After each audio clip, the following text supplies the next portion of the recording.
days ahead.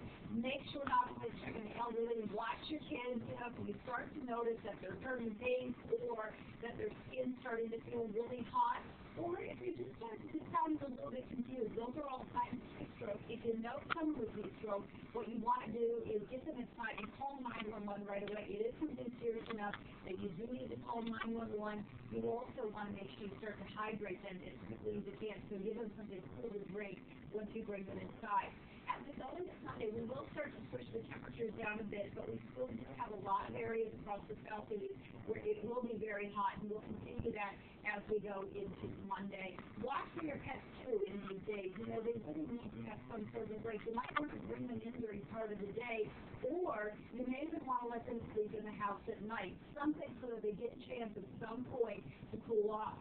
As far as the wet weather goes, we'll see some of this across the Great Lakes. We'll get a bit of a break here as we see some drier conditions along the coast for Boston and New York City tomorrow. But then another band of showers will work in, but you will find the temperatures, at least they're warming in the Northeast. With all the damp, dreary, wet weather you've had, we've actually found that sales have been down on summer goods. So hopefully we can notch those numbers up in the days to come. And I tell you, we begin some amazing weather warrior photos. Just another great example of that coming to us from Chicago here. And look at this. This is what you call a shelf cloud. This is a cumulonimbus base feature, the bottom of the thunderstorm, essentially. And it's where warm air is being drawn up over cool air rushing out of the base of the storm. You see the Chicago skyline there. And prominently, the Sears Tower, very soon to be renamed the Willis Tower. Chicagoans are not all happy about that, but the Willis Group says, hey, at least somebody's occupying the building. The Sears Group, the Sears Company, has not been in the Sears Tower since 2004. Also, another change they're going to make, they're going to repaint the tower silver.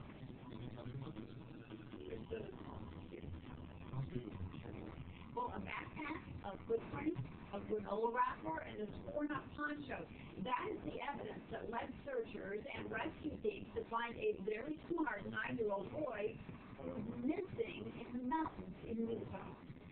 It was the coldest night of my life. 9-year-old Grayson Wynn was on a family riding and hiking trip in Utah when he became separated from the rest of the group.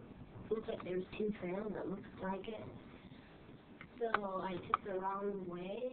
It was really tiring and scary because I couldn't find anybody. I was afraid I wasn't going to make it.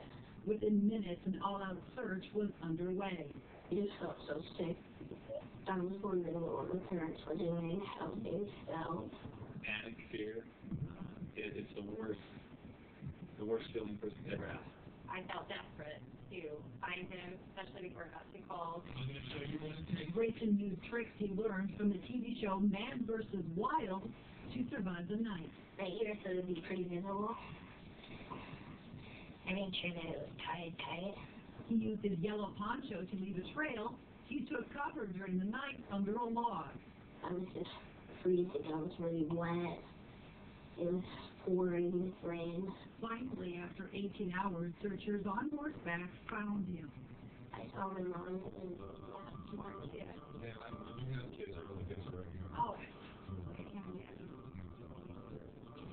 Well, can you cool it in, get rid of those triple-digit temperatures, get ready.